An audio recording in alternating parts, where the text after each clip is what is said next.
বন্ধুরা আজ আপনাদেরকে একটা সত্যিকারের ঘটনা বলতে চলেছি। তবে ভিডিও শুরুতেই বলে রাখি, আপনি যদি দুর্বল হৃদয়ের হয়ে থাকেন তাহলে ভিডিওটি একা দেখবেন না, কারণ এখানে মানুষের অঙ্গ প্রত্যঙ্গ কেটে নেওয়া এবং মানুষের মাংস বিক্রি করার মতো ঘটনা রয়েছে, যেগুলি শোনার পর আপনার হৃদয় কেঁপে উঠবে। এই সত্যিকারের ঘটনাটি এতটাই ভয়াবহ যে এটি সম্পূর্ণ দেখার পর রাত্রিবেলা আপনি একা ঘুমাতে পারবেন না। আফ্রিকার একটি গোডাউনের মধ্য থেকে প্রায় 23 জন মানুষকে উদ্ধার করা হয়, যাদের মধ্যে কারুর চোখ নেই, কারুর হাত নেই, কারুর জিভ নেই, তো কারুর কিডনি নেই, আবার কারুর আঙ্গুল কেটে নেওয়া হয়েছে, তো কারুর শরীরের চামড়া কেটে তুলে নেওয়া হয়েছে। এই মানুষগুলিকে উদ্ধার করার পর যখন তাদেরকে জিজ্ঞাসা করা হয় যে এখানে তাদের সঙ্গে কি করা হতো, এই প্রশ্নের উত্তরে তারা যেটা বলেছিল সেটা শুনে সেখানে উপস্থিত প্রত্যেকেরই পা কাঁপতে শুরু করে দেয়। এই গোডাউনে মানুষের সঙ্গে আসলে কি করা হতো সে বিষয়ে আপনাদেরকে বিস্তারিত বলবো। তাহলে ভূমিকার মধ্যে আর সময় নষ্ট না করে চলুন আজকের এপিসোড শুরু করা যাক। নাইজেরিয়াতে ওকাডা নামে এক প্রকারের বাইকারদের দেখতে পাওয়া যায়। তারা টাকার বিনিময়ে সেখানকার স্থানীয় মানুষদেরকে এক জায়গা থেকে অন্য জায়গায় পৌঁছে দেয়। বাংলাদেশে এবং ভারতে যেমন পাথাও বা ওলা উবের আছে, সেখানেও ঠিক সেই রকমের বাইকার রয়েছে। 2014 সালে এই ওকাডা বাইকারদের মধ্য থেকে 3 জন হঠাৎ করে হারিয়ে যায়। হঠাৎ করে তারা কোথায় ভ্যানিশ হয়ে গেল সেই সম্পর্কে কেউ বলতে পারে না। প্রায় 2-3 দিন যাবৎ তাদের কোনো খোঁজ পাওয়া যায় না। তাদের বন্ধুরা এই সম্পর্কে পুলিশকে জানায়, কিন্তু পুলিশ তাদের কোনো কথায় গুরুত্ব দেয় না। পুলিশের সাহায্য না পাওয়ায় ওকাডারা তারা নিজেরাই বন্ধুদের খোঁজ করতে শুরু করে। শহরের অলিতে গলিতে, আশেপাশের জঙ্গলে, এমনকি আশেপাশের শহরগুলিতেও তারা খোঁজ করা শুরু করে, কিন্তু কেউ বলতে পারে না এই 3 জন বাইকার হঠাৎ করে কোথায় হারিয়ে গিয়েছে। এই 3 জন বাইকারের মধ্যে একজনের নাম ছিল লন্ড্রে। নিখোঁজ হওয়ার 4 দিন পর হঠাৎ করে একদিন একজন ওকাডার কাছে ফোন আসে। এই ফোন কলটি করেছিল লন্ড্রে। লোকটি ধরার সাথে সাথে লন্ড্রে বলতে শুরু করে, আমাকে প্লিজ বাঁচাও, ওরা আমাদেরকে মেরে ফেলবে, ওরা এখানে আমাদের অনেকজনকে মাটির নিচে আটকে রেখেছে। এরপর লন্ড্রে জানায়, আমার কাছে মোট 2টো ফোন ছিল, ওরা আমাদের জামা কাপড় খুলে নিয়েছে, সঙ্গে আমাদের ফোনগুলিকেও নিয়ে নিয়েছে। আমি এই ফোনটি প্রথম থেকে লুকিয়ে রেখেছিলাম বলে ওরা নিতে পারেনি। এই কথাগুলি শোনার পর বাকি অন্যান্য ওকাডারা বুঝতে পেরে যায় যে লন্ড্রে এবং তার বাকি 2 জন বন্ধু কিডন্যাপ হয়েছে। ওকাডা বন্ধুরা লন্ড্রেকে জিজ্ঞাসা করে যে তাকে কোথায় আটকে রাখা হয়েছে, সে কি জায়গাটা সম্বন্ধে কিছু জানে। লন্ড্রে বলে সে ঠিক জানে না তাকে কোথায় আটকে রাখা হয়েছে, তবে সে এতটুকু বলতে পারবে যে শহরের পিছন দিকে যে জঙ্গলটা আছে, ওই জঙ্গলের ভিতর দিয়ে 2টি পোড়া গাড়ির পাশ দিয়ে একটা সরু রাস্তা চলে গিয়েছে। ওই রাস্তা দিয়ে সোজা জঙ্গলের ভিতরে নিয়ে গিয়ে তাদেরকে মাটির নিচে একটি ঘরের মধ্যে আটকে রাখা হয়েছে। লন্ড্রের কথা শেষ হতে না হতেই ফোনটি কেটে যায়। ওকাডারা বুঝতে পারে লন্ড্রে এবং তার 2টি বন্ধু মহা বিপদে রয়েছে, তাদেরকে যেভাবেই হোক উদ্ধার করতে হবে। তবে তারা এটা জানে না যে পুলিশ তাদেরকে সাহায্য করবে না, যার ফলে শহরের ওকাডাদের মধ্যে 40 জনের একটা দল জঙ্গলের দিকে খোঁজ করতে বেরিয়ে পড়ে। সেখানে গিয়ে তারা দেখতে পায় লন্ড্রের কথা মতো সত্যি সেখানে 2টি পোড়া গাড়ি রয়েছে। গাড়ি দুটির পাশ দিয়ে একটা সরু রাস্তা চলে গিয়েছে। এই রাস্তা দিয়ে বাইক নিয়ে যাওয়াটা কোনো মতেই সম্ভব ছিল না। তারপর ওই 40 জন ওকাডা তাদের বাইকগুলি জঙ্গলের পাশে, অর্থাৎ সেখানেই রেখে দেয় সারিবদ্ধভাবে। এরপর তারা ভিতরে ঢুকতে শুরু করে। একটু দূরে যাওয়ার পর একটি মোটা গাছের পিছন দিক থেকে একটি মানুষ বন্দুক হাতে লাফ দিয়ে বেরিয়ে আসে। তারপর ওই ব্যক্তি ওই ওকাডাদেরকে অকথ্য ভাষায় গালিগালাজ করতে থাকে এবং এক পর্যায়ে রাইফেল বের করে তাদের উপর এলোপাতাড়ি গুলি চালাতে শুরু করে। তবে সেই ব্যক্তি তাদেরকে হত্যা করতে চায়নি, বরং তাদেরকে গুলি চালিয়ে ভয় দেখিয়ে সেখান থেকে তাড়িয়ে দিতে চেয়েছিল। 40 জন ওকাডাদের হাতে কোনো রকমের অস্ত্র ছিল না, যার ফলে তারা ভয় পেয়ে পিছন দিকে দৌড় দিয়ে ওই জঙ্গল থেকে বাইরের দিকে বেরিয়ে আসে। জঙ্গল থেকে বেরিয়ে আসার পর তারা ভাবতে শুরু করে লন্ড্রে এবং তার বাকি বন্ধুরা এখনো পর্যন্ত বিপদের মধ্যে রয়েছে, আর হয়তো তাদেরকে এই জঙ্গলের মধ্যেই আটকে রেখে দেওয়া হয়েছে। এরপর তারা সিদ্ধান্ত নেয় যে কোনো প্রকারে তাদেরকে বাঁচাতে হবে। কিছু সময় পর ওকাডা বাইকাররা শহরের সমস্ত ওকাডা বাইকারকে ডেকে নিয়ে আসে। প্রায় 100 জনেরও বেশি ওকাডা জঙ্গলের কাছে চলে আসে। তবে এবারে তারা কেউ খালি হাতে আসেনি। কারুর হাতে রাইফেল, তো কারুর হাতে ছুরি, তো কারুর হাতে হকি স্টিক ছিল।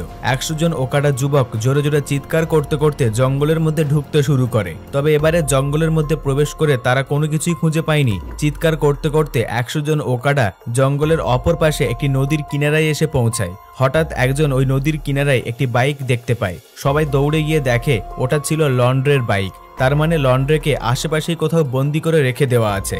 সবাই মিলে দীর্ঘ সময় খুঁজতে খুঁজতে একটা সময় তারা একটি পুরাতন গোদাম ঘরের কাছে এসে পৌঁছায়।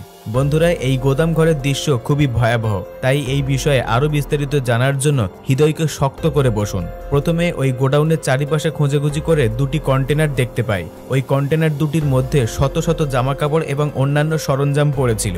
ওকাটারা বুঝতে পারছিল না যে এই জামাকাপড়গুলি কোথা থেকে আসলো। এরপর তারা গোডাউনের ভিতরে প্রবেশ করে। প্রথম ঘরে ঢুকতে পচা দুর্গন্ধ তাদের নাকে এসে লাগে। তারপর বুঝতে পারে এখানে হয়তো কেউ মরে পচে গিয়েছে। তাদের মধ্য থেকে একজন বলে ওঠে, এই গন্ধটা কেমন যেন মাংস পচার মতো গন্ধ। ওই গোডাউনের মধ্যে ঘুরতে ঘুরতে তারা একটি বড় স্টিলের দরজার কাছে এসে পৌঁছায়। দুইজন মিলে দরজাটি সরায়। এরপর একে একে সবাই ওই ঘরের মধ্যে ঢুকতে শুরু করে। ওই ঘরের মধ্যে ঢুকে তারা যে দৃশ্যটা দেখতে পেয়েছিল সেটা একজন সুস্থ সবল স্বাভাবিক মানুষের পক্ষে সহ্য করাটা কঠিন। ওই ঘরের মধ্যে তারা যেটা দেখেছিল সেটা অনেকটা এই রকম। অন্ধকার একটা ঘরের একেবারে মাঝে পাথরের তৈরি বড় একটা ব্লক রয়েছে। এই ব্লকের একপাশে একটু ঢালু, যাতে করে পাথরটি সরে না যায় তার জন্য নিচে মাটি খুঁড়ে গর্ত করে সেটিকে ভালো করে সেট করে রাখা হয়েছে। আর সেই গর্তের মধ্যে পচা রক্ত ভরে গিয়েছে। এই পাথরের চারিপাশে ছড়িয়ে ছিটিয়ে রয়েছে মানুষের হাড় ও মাংস। এর পরের দৃশ্য এর থেকেও বেশি ভয়ঙ্কর। ওই ঘরের চারিপাশে দেওয়াল ঘেঁষে প্রায় 23 জনের মতো মানুষকে হাত পা বেঁধে উলঙ্গ অবস্থায় ঝুলিয়ে রাখা হয়েছে।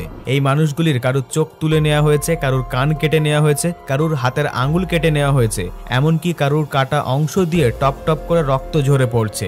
অনেকের আবার পুরো শরীর রক্ত মাখা। এই মানুষগুলির শরীরে কোনো কাপড় ছিল না, আর দেখে মনে হচ্ছে অনেকদিন ধরে না খেয়ে থাকার ফলে তারা এক পর্যায়ে জীবন্ত লাশে পরিণত হয়েছে।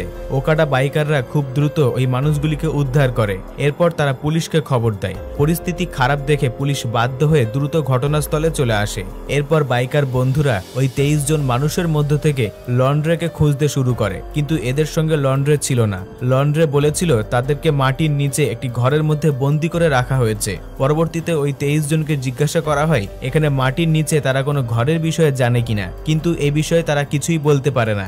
এবার ওকাডা বাইকাররা পুলিশকে অনুরোধ করে জানায় যে তাদের কিছু বন্ধু এখনো পর্যন্ত এই স্থানে কোনো একটি জায়গায় মাটির নিচে আটকে রয়েছে। পুলিশ যেন মাটি খোঁড়ার ব্যবস্থা করে, কিন্তু পুলিশ তাদের কোনো কথা না শুনে বুলডোজার দিয়ে গোটা গোদাম ঘরটিকে ধূলিসাৎ করে দেয়। তবে এই ওকাডারা হাল ছাড়ে না। তারা সবাই মিলে ওই গোদাম ঘরের আশেপাশে মাটি খুঁড়তে শুরু করে। এইভাবে মাটি খুঁড়তে খুঁড়তে 7 দিন ধরে মাটি খোঁড়ার পরেও তারা কিচ্ছু পায় না। তবে এই সময় একটা অদ্ভুত ব্যাপার ঘটে। তারা মাটি খুঁড়তে খুঁড়তে দু একটা ছেলেকে আশেপাশে ঘোরাঘুরি করতে দেখে। একজনকে সন্দেহ হওয়ায় তাকে ধরে ওকাডারা তার পকেট সার্চ করে। তারপর একজনের পকেট থেকে 5টা মানুষের কাটা জিহ্বা খুঁজে পায়। এটা দেখা মাত্রই 100 জন রাগী ওকাডা ওই ছেলেটিকে ওখানেই পিটিয়ে মেরে ফেলে। এরপর 23 জন ভিকটিম সুস্থ হয়ে গেলে তারা আসল ঘটনা সবাইকে খুলে বলে, আর তাদের সঙ্গে ওই গোদাম ঘরে কি কি করা হয়েছে সে বিষয়ে বিস্তারিত জানায়। আসলে আফ্রিকার বিভিন্ন জায়গায় ব্ল্যাক ম্যাজিক বা কালো জাদুর প্রচলন রয়েছে। অনেক খারাপ মানুষ তাদের ধনসম্পদ বৃদ্ধি বা খারাপ উদ্দেশ্য হাসিলের জন্য এই ধরনের কালো জাদু করে থাকে। তবে এই কালো জাদু করার ক্ষেত্রে প্রয়োজন পড়ে মানুষের শরীরের বিভিন্ন অঙ্গ প্রত্যঙ্গ।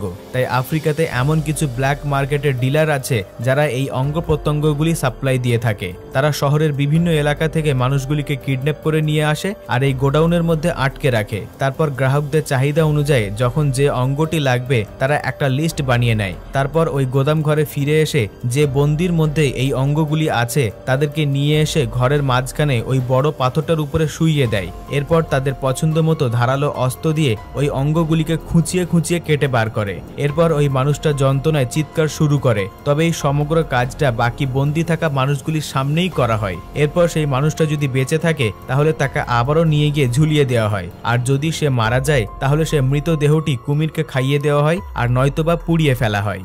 আপনাদের জানার উদ্দেশ্যে বলে রাখি, ওই ওকাডারা একটা গোডাউনের খোঁজ পেয়েছিল ঠিকই, কিন্তু সমগ্র আফ্রিকাতে এমন অনেক গোডাউন রয়েছে। তবে এখানে দুঃখের বিষয় একটাই যে ওকাডারা তাদের বন্ধু লন্ড্রেকে আর কখনোই খুঁজে পায়নি। বন্ধুরা, এই ভয়াবহ সত্যিকারের ঘটনা সম্পর্কে আপনার কি মতামত রয়েছে নিচে কমেন্টে জানাবেন। তবে প্রত্যেককে সতর্ক করার জন্য এই তথ্যপূর্ণ ভিডিওটি সকলের সঙ্গে শেয়ার করে দেবেন। আর আপনাদের মধ্যে যদি কেউ নতুন দর্শক হয়ে থাকেন তাহলে অদ্ভুত নলেজ চ্যানেলটিকে সাবস্ক্রাইব করে পাশে রাখা বেল আইকনটিতে ক্লিক করে অলে সেট করে নেবেন। সর্বশেষে থ্যাঙ্কস ফর ওয়াচিং।